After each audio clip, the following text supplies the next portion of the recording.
मंगरू, बेटा इधर आ। हाँ बापू, मैं यहीं हूं।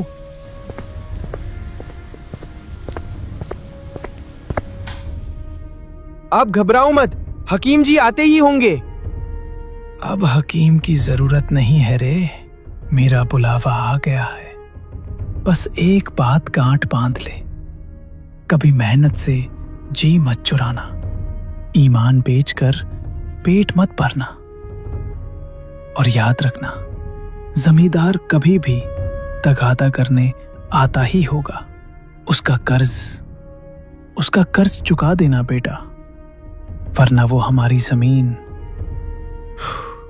इतना कहते ही दुखीराम के गले से एक घरघराहट निकली और उनके हाथ ठंडे पड़ गए। मंगरू की चीख निकल गई। बापू, नहीं बापू, आंखें खोलो। अभी तो मुझे बहुत कुछ सीखना था आपसे। बापू। मंगरू के रोने की आवाज सुनकर पड़ोसी दौड़ते हुए आए। देखते ही देखते भीड़ लग गई। धीरज रख मंगरू, मौत पर किसी का बस नहीं चलता। दुखीराम एक भला आदमी था, उसने पूरी जिंदगी सम्मान से काटी है। अब रोने का वक्त नहीं, बापू को विदा करने की तैयारी कर। हम सब तेरे साथ हैं। गांव वाले मिलकर उसके पिता का अंतिम संस्कार किया। मंगरू अब घर में अकेला हो गया था। रात हुई वो सो गया और अगली सुबह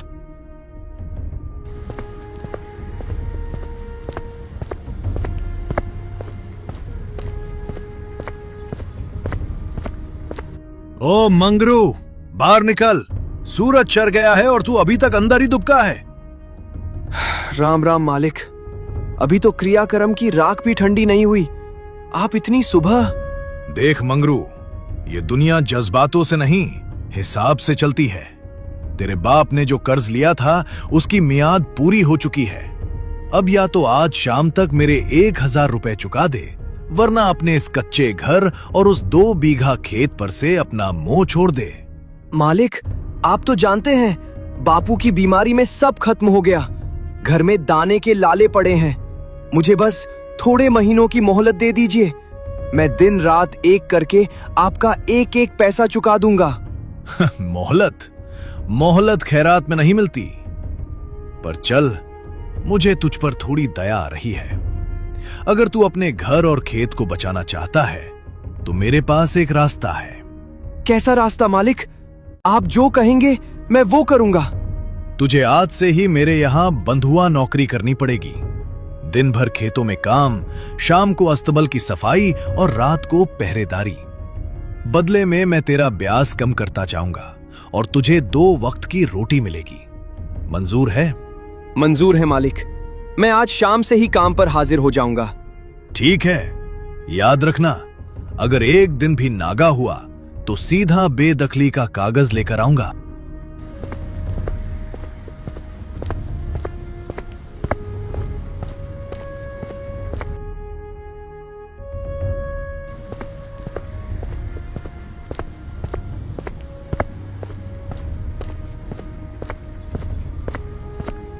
मंगरू, अरे भाई, ये तेरी क्या हालत हो गई है? पूरा बदन धूल से अटा पड़ा है और आंखों में ये कैसी वीरानी है? क्या बताऊं पप्पू, किस्मत ने ऐसी करवट ली कि बापू के जाते ही कंधे पर जमींदार की गुलामी का जुआ आ गिरा है। खेत और घर बचाने के लिए हवेली की चाकरी मंजूर करनी पड़ी। मंगरू, तूने ये क्या किया? तू जानता भी है तूने किसके गले में हाथ डाला है? वो जमींदार इंसान नहीं, आदमखोर है। तूने उसकी शर्तों को मानकर अपने पैर पर कुल्हाड़ी मार ली है। मजबूरी थी भाई, बापू का कर्ज और जमीन का टुकड़ा, मैं उन्हें नीलाम होते कैसे देख सकता था? मेरी बात कान खोलकर सुन मंगरू, उस हवेली की चहार दीवारी के अंदर जो जाता है वो सिर्फ मजदूर बनकर नहीं, बल्कि उसका शिकार बनकर रह जाता है। मैंने अपनी आंखों से देखा है। पिछले साल रामू को उसने सिर्फ इसलिए कोड़ों से पिटवाया था क्योंकि उसने एक दिन तेज बुखार की वजह से छुट्टी मांग ली थी। वो आदमी बहुत क्रूर है, उसका दिल पत्थर का है। पर काम तो करना ही होगा पप्पू, कर्ज कैसे उतरेगा? कर्ज? अरे भाई, उसका हिसाब तो खुदा भी नहीं समझ सकता। वो खाने को इतना कम देता है कि इंसान सिर्फ सांस ले सके, काम करने की ताकत न बचे। वो चाहता है कि मजदूर कमजोर रहे ताकि कभी सर ना उठा सके। मैंने सुना है कि वो बासी रोटियों में भी कंजूसी करता है, और अगर काम में जरा भी ऊंच नीच हुई तो उसके लठै जानवरों की तरह मारते हैं। अपना ख्याल रखना मंगरू, वहां दीवारों के भी कान हैं। किसी पर भरोसा मत करना, और जितना हो सके उसकी नजरों से बचकर रहना। अगर मौका मिले तो भाग निकलना, क्योंकि वो जमीन के बदले तेरी जान लेकर ही दम लेगा। चेतावनी के लिए शुक्रिया दोस्त, पर बापू ने मरते वक्त कहा था कि मेहनत से मत डरना। अगर मेरी किस्मत में कोड़े लिखे हैं तो वो भी सह लूंगा, पर अपनी पुश्तैनी जमीन उसके नाम नहीं होने दूंगा। मैं अपनी मेहनत की आंच से उस पत्थर दिल को भी पिघलाने की कोशिश करूंगा। ठीक है भाई, भगवान तेरी रक्षा करे। बस इतना याद रखना, अगर कभी भी लगे कि जान पर बनाई है तो इस भाई को याद कर लेना। हम सब मिलकर कुछ रास्ता निकालेंगे। इतनी बात कर मंगरू वहां से चल देता है।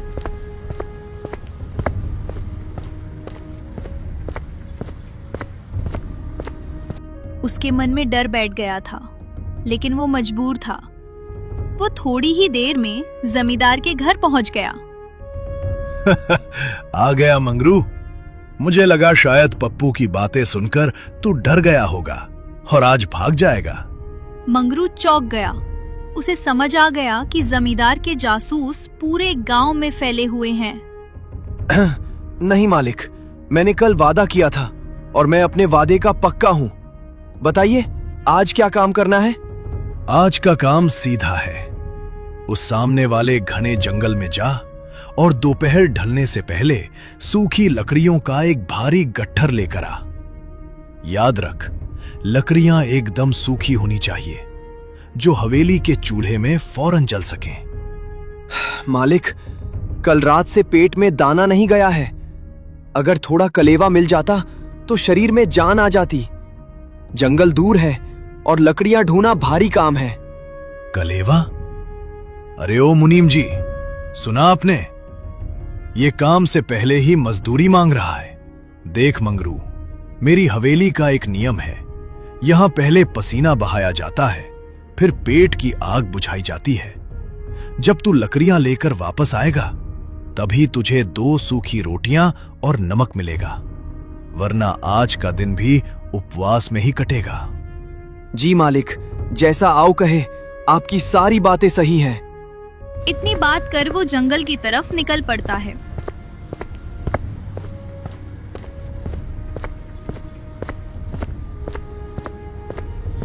और चलते चलते थोड़ी देर में वो जंगल पहुंच जाता है, और फिर जल्दी ही एक लकड़ी का गट्ठर बनाकर सिर पर उठाकर मन में एक बात सोचते आ रहा था। हे भगवान, तूने ये कैसी परीक्षा ली मेरी? एक तरफ बापू का साया छीन लिया और दूसरी तरफ इस जालिम जमींदार की गुलामी लिख दी। क्या मेरी किस्मत में सिर्फ पसीना और आंसू ही लिखे हैं? बापू कहते थे कि मेहनत का फल मीठा होता है, पर यहां तो मेहनत के बदले सिर्फ अपमान और सूखी रोटियां मिल रही हैं। मैं कैसे बचा पाऊंगा अपनी जमीन? कैसे चुका पाऊंगा वो कर्ज? वो इतना सोचते आ ही रहा था कि तभी उसे एक व्यक्ति के कराहने की आवाज सुनाई देती है। कोई है? बचाओ, कोई मेरी मदद करो। वो इतनी आवाज सुनते हैं वो उस आवाज का पीछा किया और थोड़ी देर में वहां पर पहुंच गया। वहां पर पहुंचकर देखा कि एक साधु बाबा घायल अवस्था में लेटे हुए हैं और बगल एक घोड़ा खड़ा है। हे राम, बाबा, आपकी ये दशा? आप तो लहूलुहान हैं। धीरज रखिए बाबा, मैं अभी भागकर गांव जाता हूं और वैद्य जी को लेकर आता हूं। आप बस हिम्मत मत हारिए। नहीं बेटा, रुक जा। अब किसी वैद्य की जरूरत नहीं है।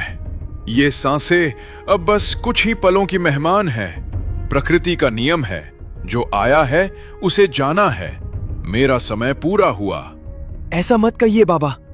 मैं अभागा तो खुद अपनी किस्मत का मारा हूं। कम से कम आज किसी की जान बचाकर कुछ पुण्य तो कमा लेने दीजिए। तूने जान बचाई ही है बेटा, पिछले कई घंटों से मैं तड़प रहा था, पर कोई नहीं आया। तूने मुझे अंतिम समय में सहारा दिया, यही बहुत है। सुन बेटा, मेरा अंत करीब है, पर मैं तुझे खाली हाथ नहीं छोड़ना चाहता। नहीं बाबा, मैं तुरंत गया और तुरंत आया। ये देख मेरा घोड़ा, इसका नाम पवन वेग है। आज से ये तेरा हुआ। इसकी देखभाल करना बेटा, इसे भूखा मत रहने देना। मंगरू ने घोड़े की ओर देखा और फिर अपनी फटी हुई हालत की तरफ। उसकी आंखों में बेबसी छा गई। बाबा, आप ये क्या कह रहे हैं? मैं तो खुद जमींदार का बंधुआ मजदूर हूं। मेरे खुद के घर में खाने को दाना नहीं है, रहने को छत ठीक से नहीं है। मैं इस बेजुबान की देखभाल कैसे करूंगा? मैं तो खुद मौत के साए में जी रहा हूं। इसे पालना मेरे बस का नहीं है। घबरा मत मंगरू, ये कोई आम घोड़ा नहीं है। इसका नाम पवन वेग इसलिए है क्योंकि ये हवाओं से बातें करता है। जिस दिन इसने तुझे अपना मालिक मान लिया और जिस दिन इसे तेरी निष्ठा पर यकीन हो गया, उस दिन तू इसके चमत्कार देखेगा। ये तेरी दरिद्रता के अंधेरे को चीर देगा। चमत्कार? बाबा, मैं तो बस इतना चाहता हूं कि मेरा कर्ज उतर जाए। क्या ये घोड़ा मेरी मदद करेगा? सिर्फ कर्ज ही नहीं, ये तेरी तकदीर बदल देगा। बस याद रखना, लालच मत करना और इसकी सेवा अपने बच्चे की तरह करना। इसे कभी मारना मत, कभी। इतना कहते ही साधु की गर्दन एक तरफ झुक गई। उनके प्राण पखेरु उड़ गए। जंगल में एक बार फिर सन्नाटा छा गया। मंगरू ने भारी मन से साधु की देह को प्रणाम किया। देख भाई पवन वेग, बाबा तो चले गए, अब हम दोनों ही अकेले हैं। मेरे पास तुझे खिलाने के लिए बादाम या चने नहीं हैं, बस ये सूखी लकड़ियां और मेरी ईमानदारी है। चलेगा मेरे साथ? घोड़े ने आंखों से इशारा किया। चल, अब घर चलते हैं, पर याद रखना, जमींदार की नजर तुझ पर जरूर पड़ेगी। मुझे तुझे उससे बचाकर रखना होगा। वो घोड़े के ऊपर लकड़ी लादकर जमींदार के घर की तरफ निकल पड़ा। घर पहुंचते ही लकड़ी को जमीन में रख देता है। घोड़ा को साथ देख जमींदार गुस्सा हो जाता है। ओ मंगरू, ये क्या तमाशा है? मैंने तुझे जंगल लकड़ियां लेने भेजा था या आवारा जानवरों को पालने के लिए? मालिक, लकड़ियां ले आया हूँ। जैसा आपने कहा था वैसी ही सूखी लकड़ियां हैं। लकड़ियों को चूल्हे में डाल। पहले ये बता, ये शाही घोड़ा यहाँ कैसे आया? किसका चुरा कर लाया है इसे? सच सच बोल, वरना अभी थानेदार को बुलवाता हूँ। मंगरू का गला सूख गया। उसे पता था कि अगर उसने साधु की बात बताई तो जमींदार इसे लावारिस माल समझकर तुरंत छीन लेगा। उसने हिम्मत जुटाई और एक बड़ा झूठ बोल दिया। नहीं मालिक, ये चोरी का नहीं है। ये मेरा घोड़ा है। मेरे ननिहाल से मुझे तोहफे में मिला है। बापू के जाने के बाद यही एक सहारा बचा है मेरे पास। वाह मालिक, क्या चाल है इसकी, क्या रंग है। ऐसा घोड़ा तो राजा महाराजाओं के पास होता है। पर मंगरू, तू तो खुद दाने दाने को मोहताज है। इसे खिलाएगा क्या? ये तो एक दिन में उतना खा जाएगा जितना तू महीने भर में नहीं कमाता। सुन बे मंगरू, तू मेरे यहाँ बंधुआ है। तेरे पास जो कुछ भी है उस पर पहला हक मेरा है। लेकिन तू कहता है कि ये तेरा है, तो सुन मेरा फैसला। मुनीम जी, आज से इस हवेली में सिर्फ एक ही जीव का पेट भरा जाएगा, या तो इस मंगरू का या फिर इसके इस घोड़े का। मालिक, ये आप क्या कह रहे हैं? मैं दिन भर खटता हूँ, अगर खाना नहीं मिलेगा तो काम कैसे करूंगा? और ये बेजुबान, ये तो मेरा मेहमान है, इसे भूखा कैसे रखूं? मुझे तर्क मत दे, फैसला तुझे करना है। अगर तू खाएगा तो घोड़ा भूखा रहेगा, अगर घोड़ा खाएगा तो तू आज रात पानी पीकर सोएगा। और याद रखना, अगर घोड़े को एक भी दाना बाहर से खिलाया तो मैं इसे कोड़ों से मरवा दूंगा। जाओ खेत वाले झोपड़ी में रहना। घोड़ा और मंगरू दोनों उस खेत वाले झोपड़ी की तरफ चल दिए और थोड़ी देर में वे दोनों घर के अंदर चले गए। और फिर घर जाने के बाद मंगरू अपना सारा दुख घोड़े से बताता है। देख भाई पवन वेग, बापू के जाने के बाद सोचा था कि मेहनत करूंगा तो दिन बदलेंगे, पर यहाँ तो पेट की आग बुझाने के लिए भी अपनी जान गिरवी रखनी पड़ रही है। साधु बाबा कह गए थे कि तू चमत्कार करेगा, पर मुझे तो डर है कि कहीं भूख के मारे मेरी जान ना निकल जाए। जमींदार की नजरों में जहर है, वो तुझे छीन लेगा, वो मुझे मार डालेगा। मैं बहुत अकेला पड़ गया हूँ दोस्त। रो मत मंगरू, जिसके पास साफ दिल और हिम्मत होती है वो कभी अकेला नहीं होता। मंगरू बिजली की फुर्ती से उछल पड़ा। उसने चारों तरफ देखा पर वहाँ कोई नहीं था। उसे लगा शायद भूख की वजह से उसका दिमाग काम नहीं कर रहा। कौन कौन बोला?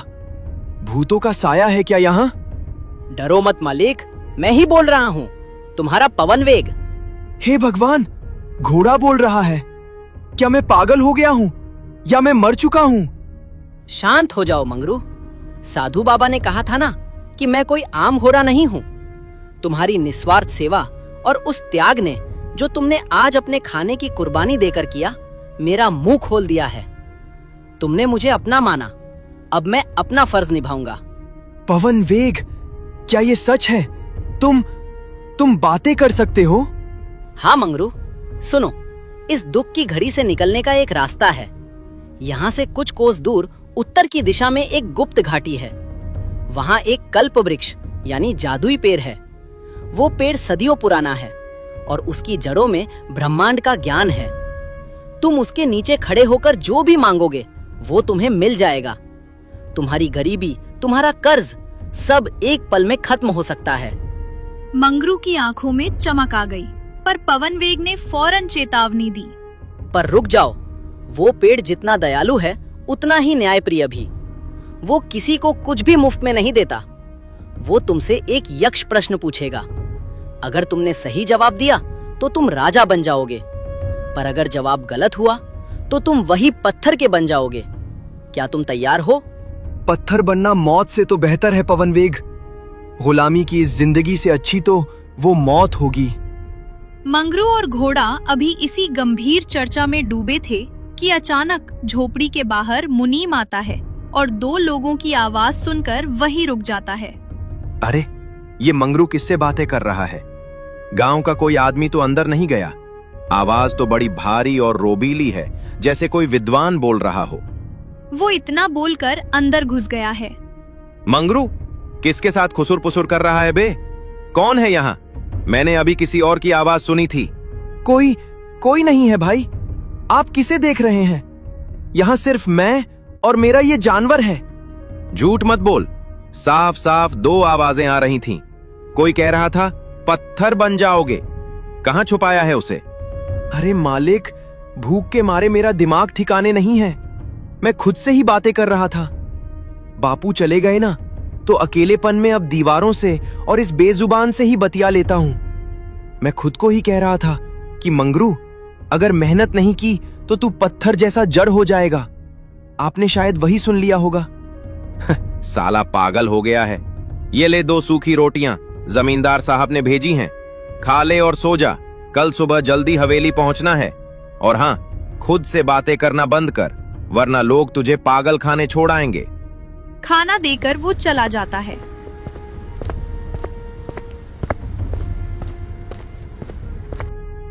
पवन वेग, अब देर नहीं करनी चाहिए। अगर जमींदार को भनक भी लग गई तो वो हमें मार देगा। कल रात जब सब सो जाएंगे, हम उस जादुई पेड़ की तलाश में निकलेंगे। मुझे मंजूर है उस पेड़ का सवाल और उसकी सजा, पर अब मुझे ये गुलामी नहीं करनी। ठीक है मंगरू, अपनी हिम्मत बांध लो। कल का सूरज तुम्हारी नई तकदीर का गवाह बनेगा। अगले दिन वो फिर लकड़ी लाने जंगल जाता है, पर वो जंगल ना जाकर वो उस घोड़े के साथ उस जादुई पेड़ पर लेकर जाता है। उससे सवाल करता है, रुको मनुष्य, इस पावन भूमि पर कदम रखने से पहले अपनी पात्रता सिद्ध करो। मैं कल्प वृक्ष हूं, इच्छाओं को पूरा करने वाला, पर मैं न्याय का प्रहरी भी हूं। यहां से कोई भी खाली हाथ नहीं जाता, लेकिन जो गलत जवाब देता है वो पत्थर का बुत बनकर मेरी जड़ों की खाद बन जाता है। क्या तुम तैयार हो? हाँ देव, मैं तैयार हूं। पूछिए अपना प्रश्न। तो सुनो मेरा सवाल। वो कौन सी वस्तु है जिसे बांटने से वो बढ़ती है और जिसे छुपा कर रखने से वो इंसान को भीतर से खोखला कर देती है? और वो कौन है जो सबसे बड़ा योद्धा है पर कभी हथियार नहीं उठाता? हे दिव्य वृक्ष, आपके प्रश्न का उत्तर मेरे जीवन के दुखों में छिपा है। वो वस्तु जिसे बांटने से वो बढ़ती है, वो है ज्ञान और प्रेम। एक दिया दूसरे दिए को जलाता है तो रोशनी बढ़ती है, घटती नहीं। और जिसे छुपाकर रखने से इंसान खोखला हो जाता है, वो है पाप और छल। जैसे जमींदार का पाप उसे भीतर से डराए रखता है। सत्य, पूर्ण सत्य। मंगरू, तुमने अपनी आत्मा की कसौटी पर इस प्रश्न को तौला है। आज से तुम्हारी दरिद्रता का अंत होता है। जो तुमने मांगा नहीं वो भी तुम्हें मिलेगा, क्योंकि तुमने धैर्य को सबसे बड़ा योद्धा माना है। नहीं, मुझे ज्यादा कुछ नहीं चाहिए। बस मुझे कुछ पैसे दे दो, जिससे मैं उन जमींदार को देखे कर्ज मुक्त हो जाऊं। तुरंत वो पेड़ मंगरू को पैसे दे देता है। मंगरू पैसे लेकर आता है और जमींदार को पैसे देकर अपने घर चला जाता है।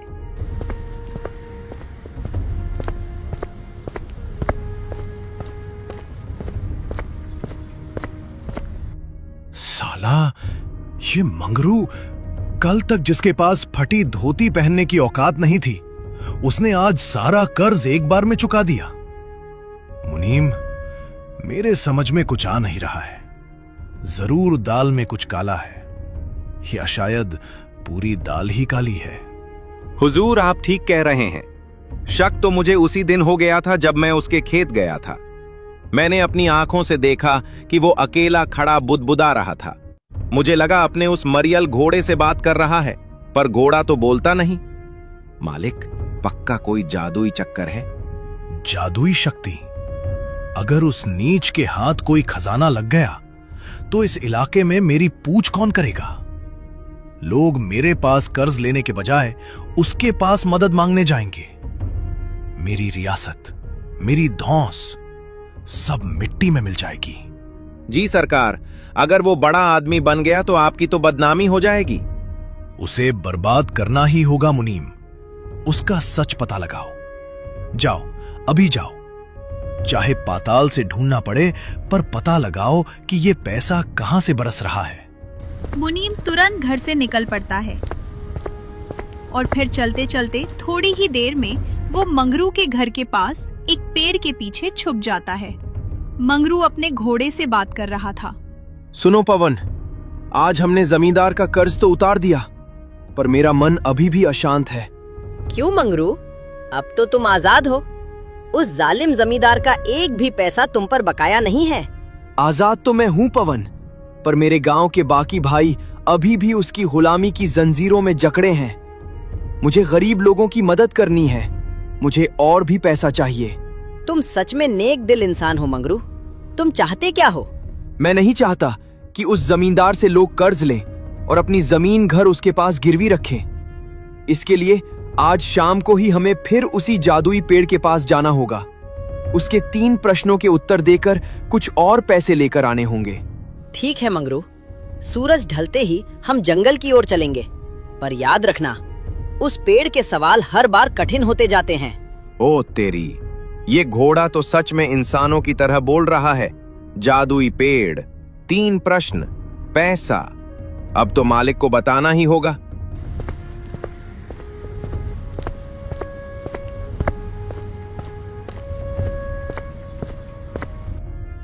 मालिक, गजब हो गया, अनर्थ हो गया।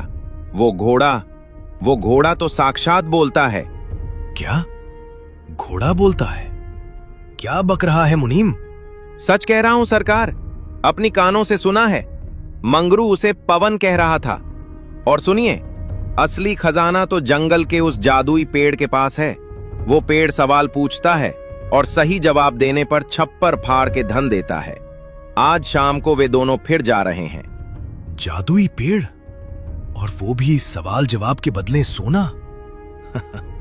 मुनीम, अगर वो जाहिल मंगरू जवाब दे सकता है तो हम तो फिर भी पढ़े लिखे और चतुर हैं। चलो, आज उस पेड़ की सारी दौलत मेरी तिजोरी में होगी। शाम होते ही मंगरू पवन वेग उस पेड़ की तरफ निकल पड़े और उनका पीछा करके जमींदार और मुनीम दोनों निकल पड़े।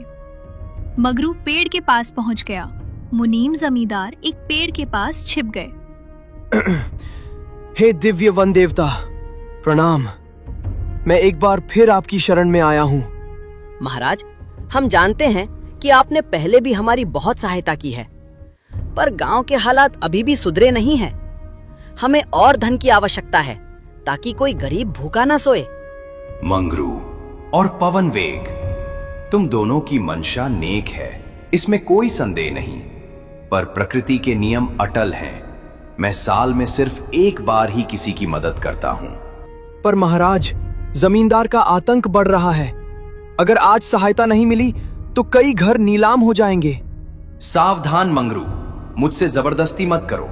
मेरी शक्तियों की सीमा का सम्मान करो। यदि तुमने नियम तोड़ने की कोशिश की तो परिणाम भयानक होंगे। तुम दोनों तत्काल मृत्यु को प्राप्त हो सकते हो। यहां से अभी लौट जाओ। मंगरू, देवता सही कह रहे हैं, हमें हठ नहीं करना चाहिए। चलो, हम अगले साल का इंतजार करेंगे या कोई और रास्ता निकालेंगे। जैसी आपकी आज्ञा महाराज। भूल के लिए क्षमा करें। मंगरू और पवन वेग वहां से वापस लौट जाते हैं। मंगरू के जाते ही जमींदार और मुनीम झाड़ियों से बाहर निकल आते हैं। उनकी आंखों में लालच की चमक है। देखा मुनीम, वो डरपोक मंगरू खाली हाथ लौट गया। साल में एक बार वाली बात तो उसने मंगरू के लिए कही थी। हम तो पहली बार आए हैं। बिल्कुल सही पकड़े हैं सरकार। वो पेड़ तो कह रहा था कि एक इंसान की एक बार मनोकामना पूरी करता है। हम तो 2 लोग हैं, मतलब डबल खजाना। ओ पेड़ बाबा, सुन रहे हो? वो भिखारी मंगरू चला गया। अब असली मालिक आए हैं। निकालो सोना, चांदी और मोहरें।